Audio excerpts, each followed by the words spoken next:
Good morning. Good morning, good morning, good morning. My name's Kenny Barr.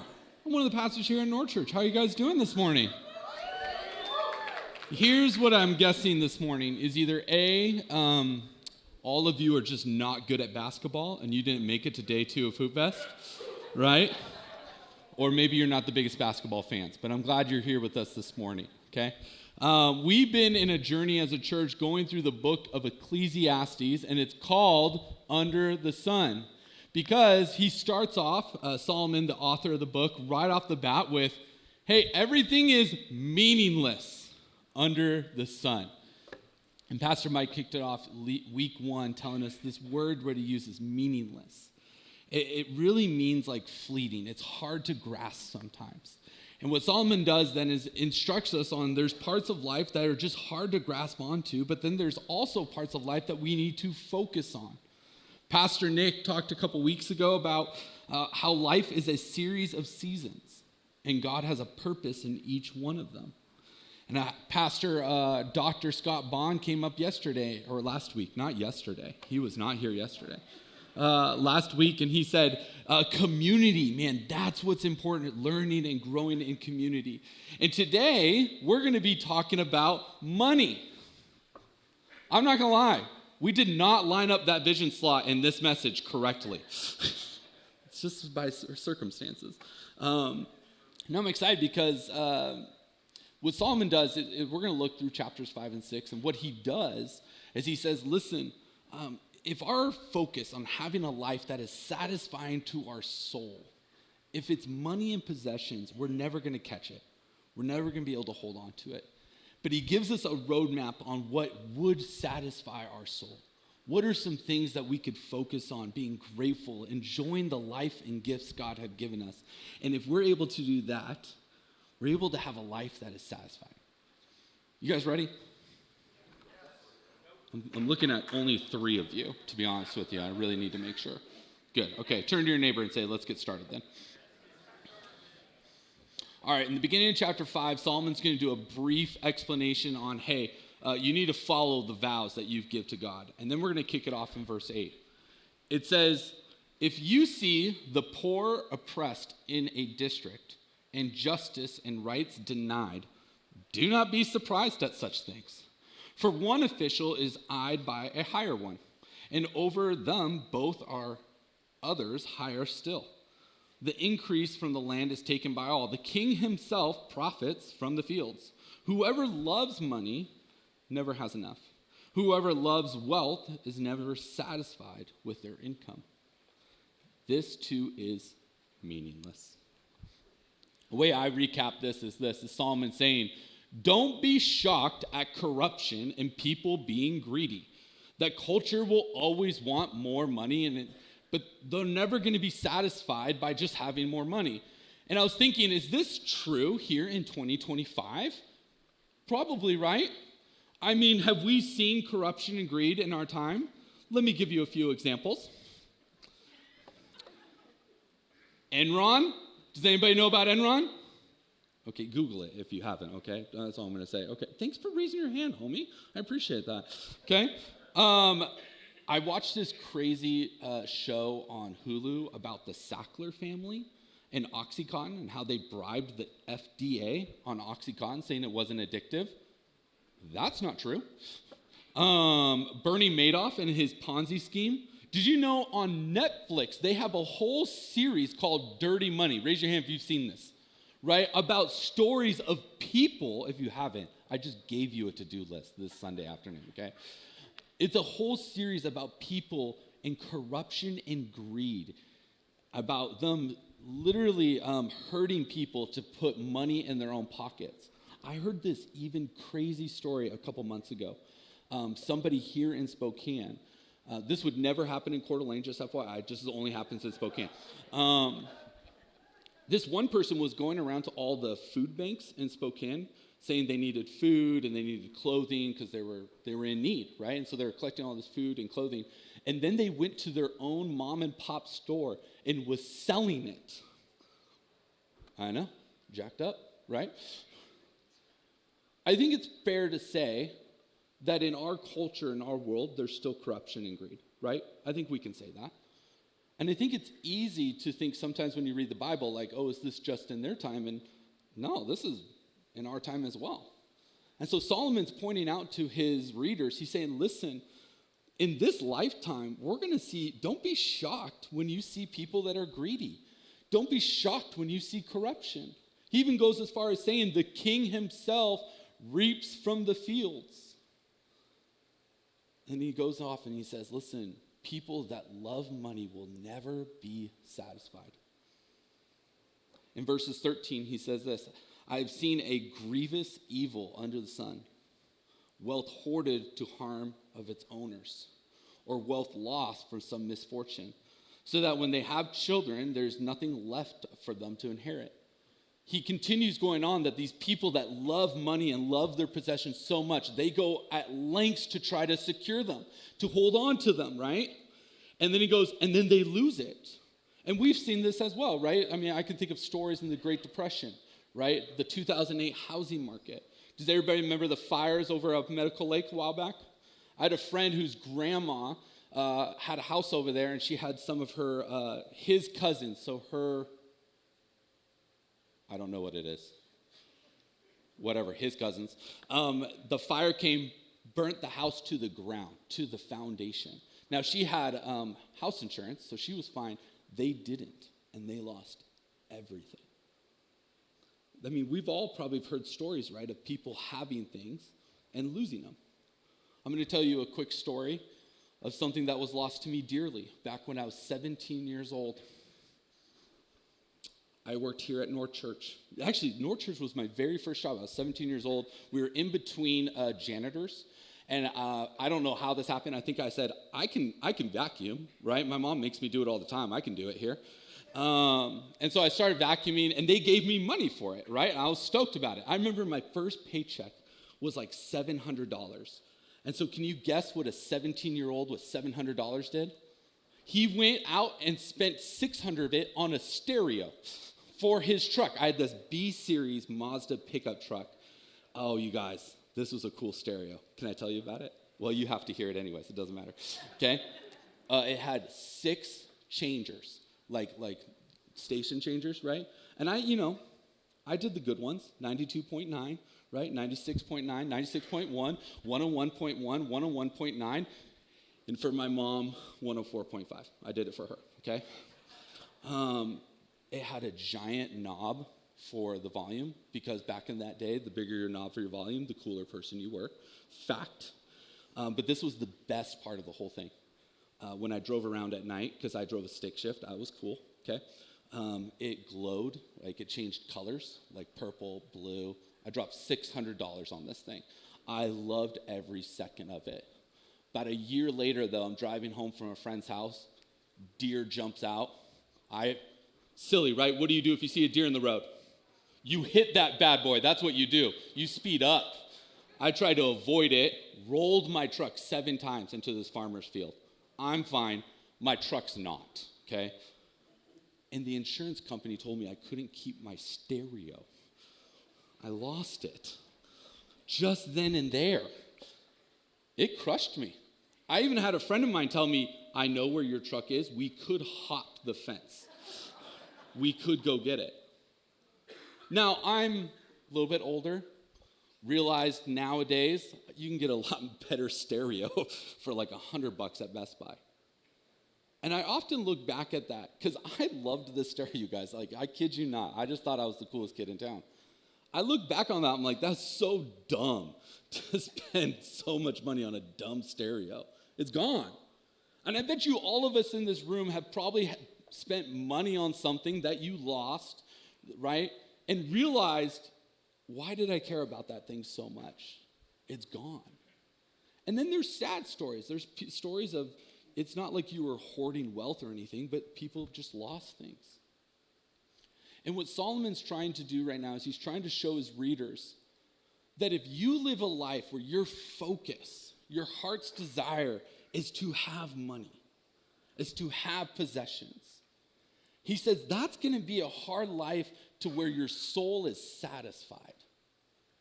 You're always going to be chasing those things. It's never going to be enough. And so he begins telling his readers, he's like, this is a life that is meaningless.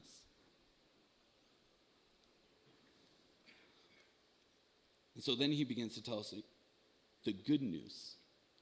Well, if chasing a life that is all about money and all about having stuff, if I'm chasing that and that doesn't lead to a road where my soul is satisfied, what does lead to a road that is satisfied? And this is what Solomon says in verse 18. He said, this is what I observe to be good, that it is appropriate for a person to eat, to drink, and to find satisfaction in their toilsome labor under the sun during the few days of life God has given them, for this is their lot. Moreover, when God gives someone wealth and possessions and the ability to enjoy them, to accept their lot, and to be happy in their toil, this is a gift from God. Now, I want you to hold on to, for a second, verse 19. We're going to talk about that later. But what Solomon is essentially saying is, he goes, man, sometimes our focus is so focused on, I just need to have more. If I have more money, if I have more things, then I will be happy. I will have a satisfied soul. But he goes, that's not true. It's actually when we appreciate the gifts that God has given us, that road leads to a satisfied soul. That road actually leads us to a time in our lives where we can be happy. I looked at a study a little bit ago in preparation for this, and I just was interested, has anybody ever done a study of what it looks like to be grateful? And somebody in 2024 did. And they listed off these things that actually has physical health benefits for people that are just grateful. It says it lessens their anxiety and depression, right? You have better heart health. You have better liver health. Okay. It lists a happier lifestyle, better sleep. And it goes on, and it tells us that literally physically for us and mentally, you could have a healthier lifestyle on just focusing on what you're grateful for. In one of my community groups a couple years ago, we had a guy in our group that was dealing with some depression. And he was telling us that he saw his counselor and that every day he's supposed to write down 5 to 10 things that he's grateful for in his life. And I remember hearing that, and I was like, I want to try that.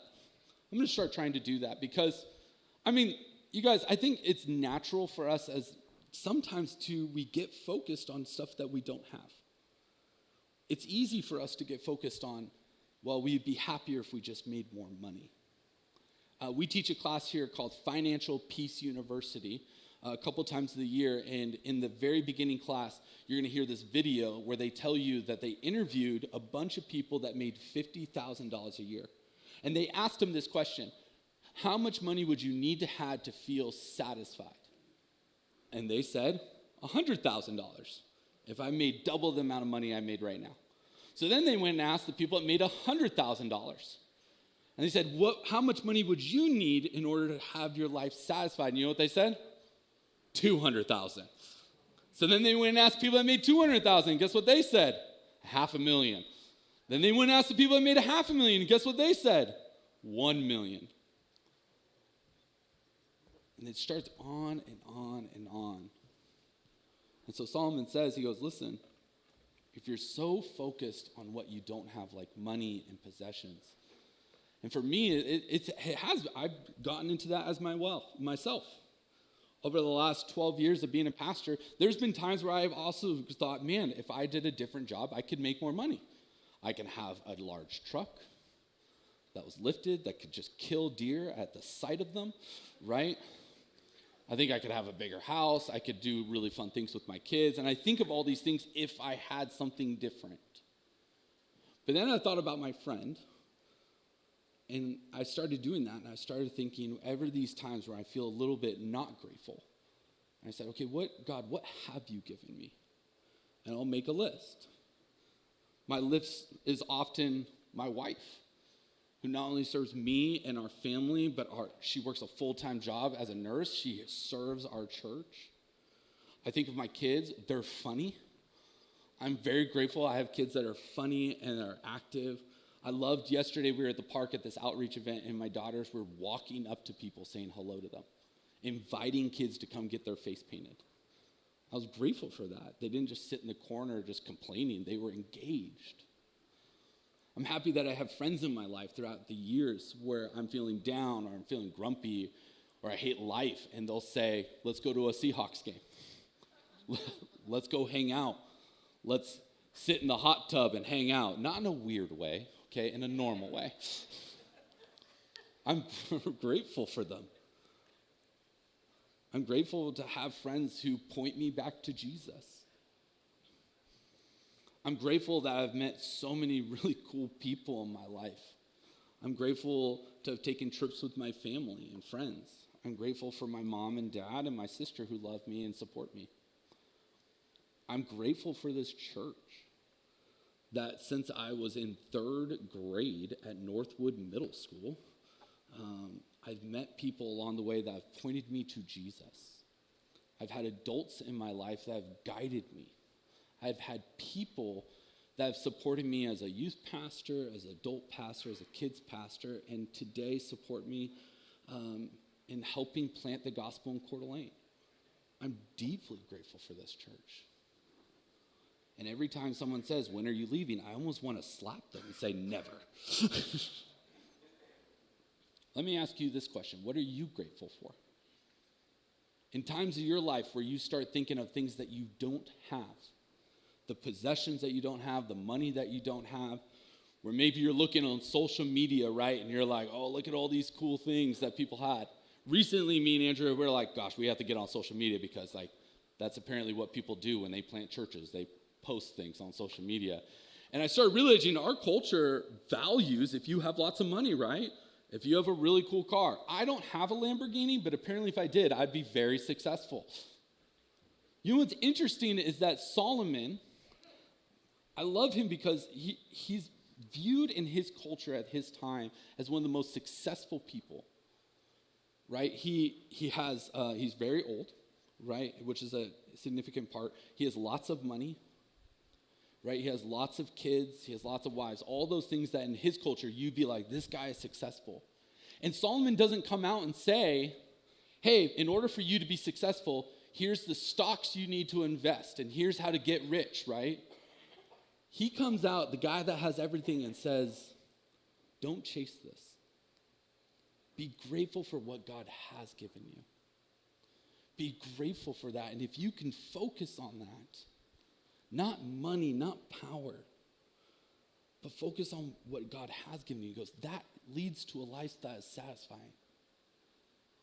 So what are you grateful for today? What in your life that you need to take 10 seconds even today? I'll give you 10 seconds not to listen to me right here, right now, okay? And think about, what has God given you? Maybe it is your spouse. Maybe it's your kids. Maybe it's, I have a vehicle to get to church and I have a vehicle to get to home. Maybe it is your home. I'm grateful for that. I get to live in Spokane, Washington, a place that really loves basketball, right? But what are you grateful for? What in your life do you need to sit down in those times where you're thinking, man, what do I not have? And think about, God, thank you for what you've given me.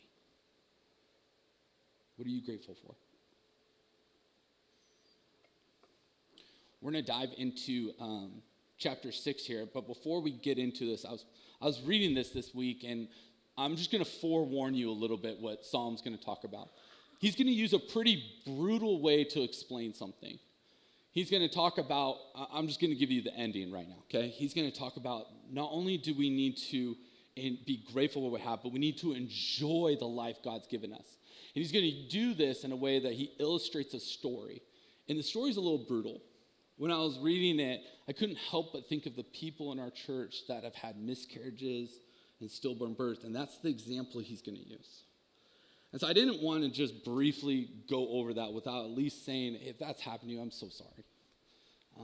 I don't want you to feel like we're just brushing over this brutal way of how Solomon's illustrating this without at least saying, hey, I'm sorry that's happened to you, and in no way do we want to just brush over that. But we're going to read this story and listen to how Solomon says, gives us more of a 30,000-foot view of how we should view our possessions and money. He says this in verse 3. A man may have 100 children and live many years. Yet no matter how long he lives, he cannot enjoy his property and does not receive proper burial. I say that a stillborn child is better off than he. It comes without meeting. It departs in darkness, and in the darkness its name is shrouded. Though it never saw the sun or knew anything, it has more rest than does that man. Even if he lives 1,000 years twice over, but fails to enjoy his prosperity, do not all go to the same place.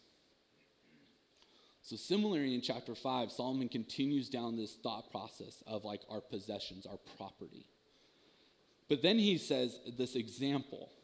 He illustrates that he goes even as far as I've seen this person that is wealthy. And he describes for that culture what would be wealthy, right?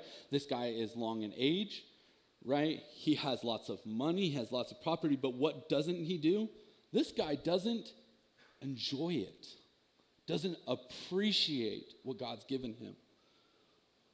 And so Solomon, in a brutal way, says, man, a stillborn baby lives a better life than this guy. And so how does that apply to us today? Well, we talked about earlier about how Solomon tells us to enjoy life, how we need to be grateful. And you remember when I told you, like, hey, let's hold on to verse 19. Let me remind you what verse 19 says. It says, when God gives someone wealth and possessions and the ability to enjoy them, to accept their lot and be happy in their toil, this is a gift from God. One of the things I love about our church is there's a lot of hard workers in our church. A lot. Like, we do not have a culture of laziness in our church, right? Even as I look out here, I just see lots of people that I know work really, really hard at what they do. They work hard for their family.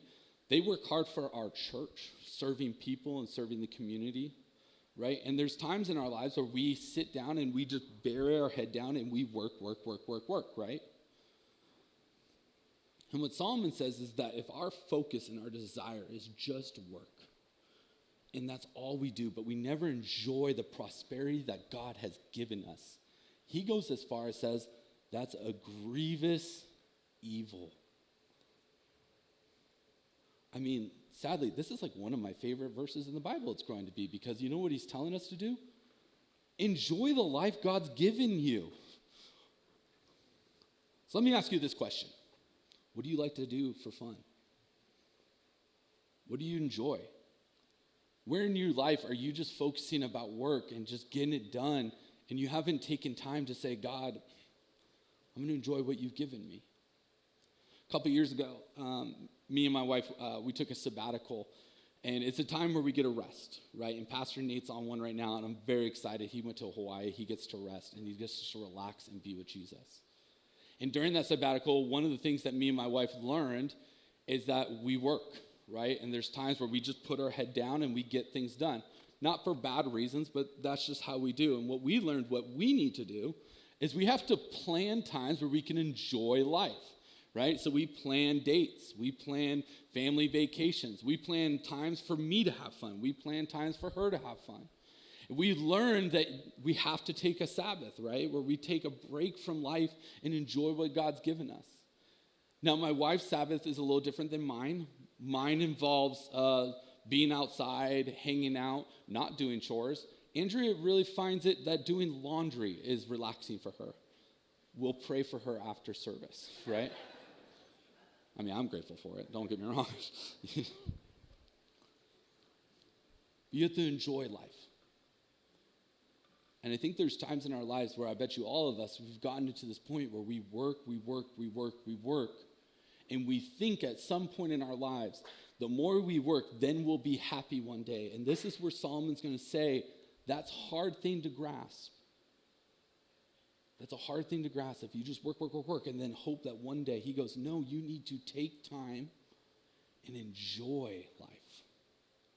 So what do you like to do for fun? Are you someone that likes to bake? Do you like to play golf? Do you like to go to the coffee shop and get coffee with somebody? Do you like to go to the park with your kids? Nobody in here will say they like to play basketball. Maybe you like to run. You know, we have somebody in our church, Dan Amon, he did the Coeur d'Alene Ironman last weekend. I so wish I could do that for fun. I am jealous of him. What do you like to do? Do you like to go camping? Do you like to hang out with family members or friends? Do you like to hot tub? What do you like to do? How do you sit down and not just say, I'm having fun, I'm not just watching Netflix, but you're saying, God, I'm enjoying the life that you've given me. I'm appreciating it. It's that next step of, God, I'm so grateful for what you've given me, and I'm going to actually enjoy it. You guys, this could be the part in the Bible you can point to your spouse and say, I have to go golfing because the Bible tells me so. Ladies, you have to go get a pedicure. The Bible tells you so. Enjoy the life God has given you. Acknowledge that to him. God, thank you. Man, I get to do things because of you, because of the love and grace that you've given me. That's where you get a joy. That's where we could say, this is a life that is satisfying.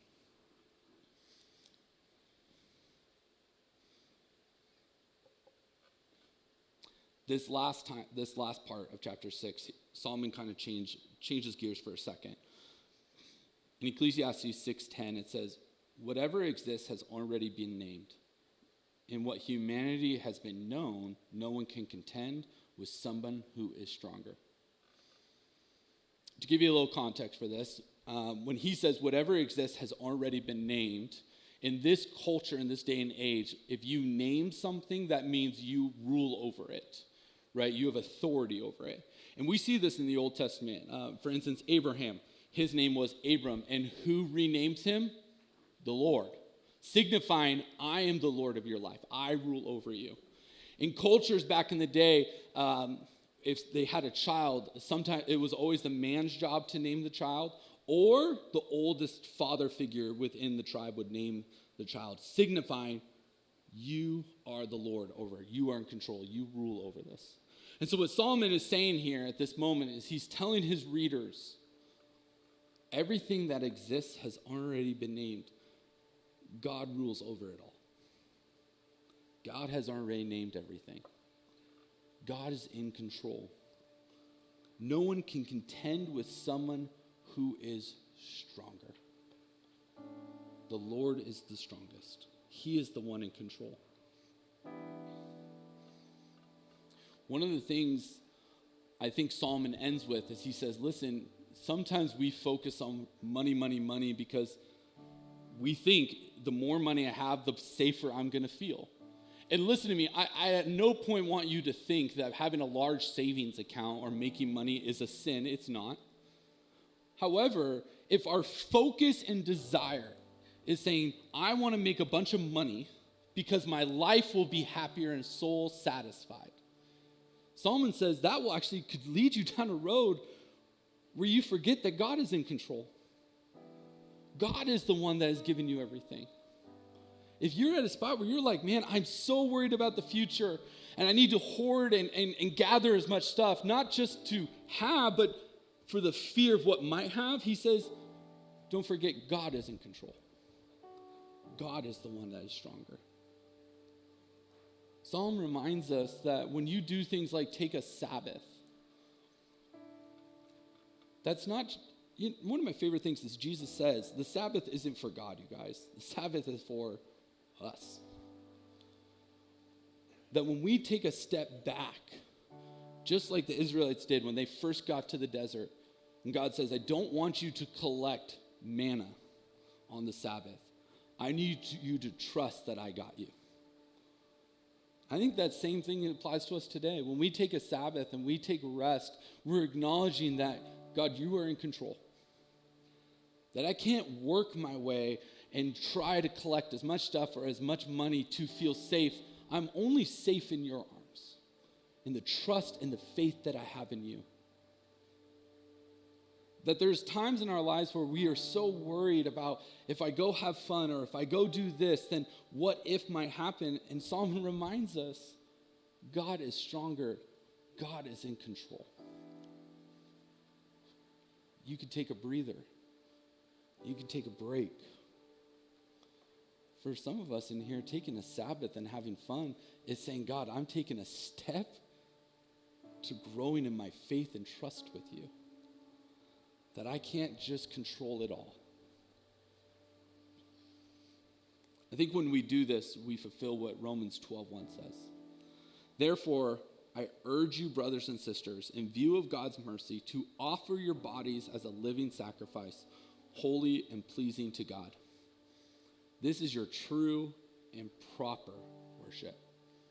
I've always loved this verse for two reasons. One, I'm a horrible singer. I'm absolutely garbage, right? Now, we do worship God through song, and we do that every single Sunday. But what Paul's trying to tell the church of Rome, he says, your life and how you live your life is also worship. That as you walk, you are a living sacrifice. And then when we walk saying, God, I trust you. I trust that you are in control. God, I'm not going to put my faith and my desires and my focus on the money and possessions and things I don't have, but I'm going to focus on how grateful I am for what you've given me. I'm going to take a Sabbath and enjoy the life that you've given me. When we're walking in that, that's when we have a living sacrifice. So let me ask you today, where's your focus today?